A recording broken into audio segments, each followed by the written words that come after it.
علمی نالج کے معزز خواتین و حضرات، السلام علیکم۔ حضرت لقمان ایک شخص کے غلام ہوئے۔ وہ شخص آپ کو بیچنے کے لیے بازار لے کر آیا۔ جب کوئی بھی شخص آپ کو خریدنے کے لیے آتا، آپ ان سے پوچھتے تم مجھے کس کام کے لیے لے جانا چاہتے ہو؟ ہر کوئی اپنا مقصد بیان کرتا۔ جیسے ہی وہ آپ کو اپنا مقصد بیان کرتا، آپ سے کہتا اس کام کے لیے لے جانا چاہتا ہوں، غلام بنانا چاہتا ہوں، آپ کو خریدنا چاہتا ہوں۔ تو آپ کہتے تم مجھے نہ خریدو تو بہتر ہے۔ آپ ایسے غلام تھے جن پر کسی آقا کی زبردستی نہیں چل سکتی تھی، لیکن آپ اپنی مرضی سے اس شخص کے ساتھ جانا چاہتے تھے جو آپ کو صحیح مقصد کے لیے لے جانا چاہتا تھا۔ ایک بار ایک شخص آپ کو خریدنے کے لیے آیا۔ آپ نے سب سے پہلے پوچھا مجھے کیا کام کرواؤ گے؟ کس مقصد کے لیے مجھے خریدنے آئے ہو؟ اس شخص نے کہا میں آپ کو اپنے گھر کا چوکیدار بناؤں گا۔ آپ نے اس سے زیادہ سوال نہیں کیے، نہ اس سے زیادہ بات کی۔ آپ سمجھ گئے کہ اس شخص کا کیا مقصد ہے مجھے خریدنے کا۔ آپ نے کہا ٹھیک ہے، مجھے خرید لو، میں آپ کے ساتھ جانے کے لیے تیار ہوں۔ چنانچہ وہ آپ کو خرید کر گھر لے گیا۔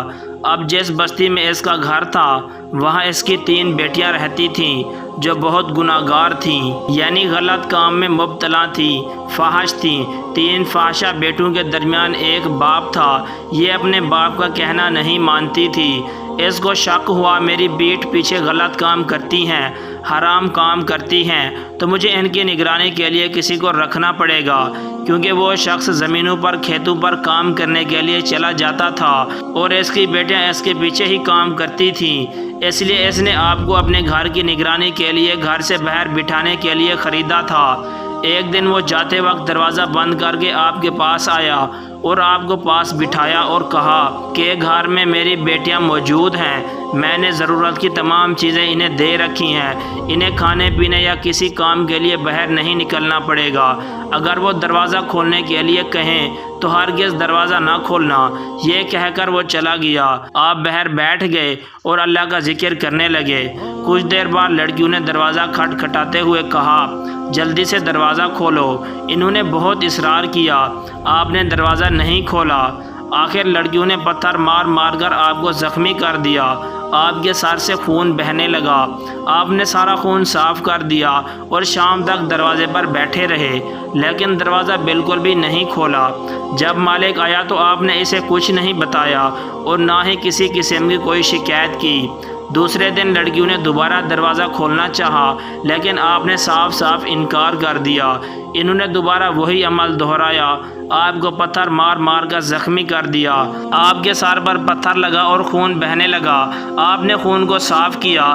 آپ نے ایسا اس لیے کیا تھا کہ مالک کو پتہ نہ چلے کہ ان کی بیٹی نے آپ کے ساتھ ظلم کیا ہے، اور شام تک دروازے پر اسی طرح بیٹھے رہے۔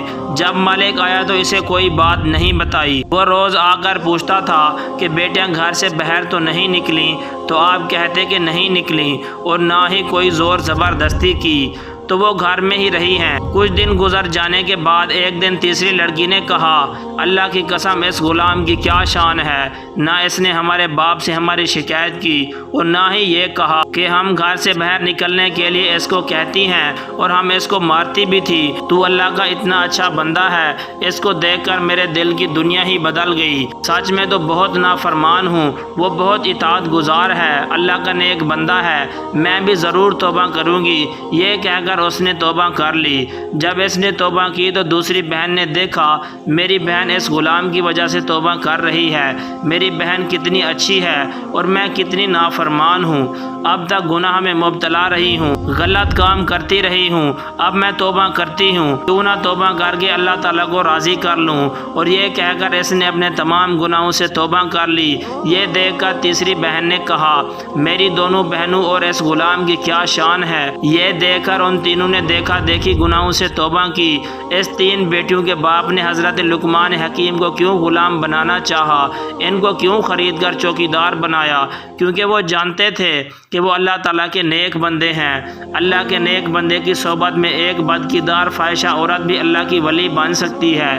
ان کو یقین تھا میری بیٹیاں مجھ سے نہیں سدھریں گی، میری پیٹھ پیچھے گناہ کرتی ہیں، لیکن اللہ کے نیک بندے کی نظر سے یہ بدل جائیں گی۔ صرف کچھ ہی دنوں میں جوان بیٹوں کا حال ہوا، آپ اتنی نیک بن گئی۔ کون سی چیز تھی جس نے ان تینوں فاحشہ بہنوں کو اللہ تعالیٰ کی طرف متوجہ کیا؟ حضرت حکیم لقمان فرماتے ہیں، میں نے اپنی زندگی میں مختلف لوگوں کا علاج کیا، مگر اس طویل عرصے میں میں نے دیکھا کہ انسان کے لیے سب سے بہتر دو محبت اور عزت ہیں۔ کسی نے پوچھا، ایسا کرنے سے آرام نہ ملے تو پھر کیا کرنا چاہیے؟ آپ مسکرائے اور بولے، دوا کی مقدار بڑھا دو۔ اللہ نے ان تینوں بہنوں کو عزت دی۔ ان سب کو لوگ بد کردار سمجھتے تھے، ان کے باپ نے انہیں گھر میں بند کر کے چوکیدار بٹھایا تھا، لیکن آپ نے صرف ان کو عزت دے کر ان کا چرچا نہیں کیا۔ اس طرح اللہ تعالیٰ گناہ گاروں کے دلوں کو بھی بدل دیتا ہے۔ انسان کیسا ہے یہ تو اللہ بہتر جانتا ہے، اور کسی نیک بندے کی وجہ سے کسی کا دل بدل جائے، وہ اپنے گناہوں سے توبہ کر لے، یہ اللہ ہی بہتر جانتا ہے۔ دوستو، مزید اس طرح کی دلچسپ ویڈیو دیکھنے کے لیے ہمارے چینل کو سبسکرائب ضرور کیجیے۔ شکریہ۔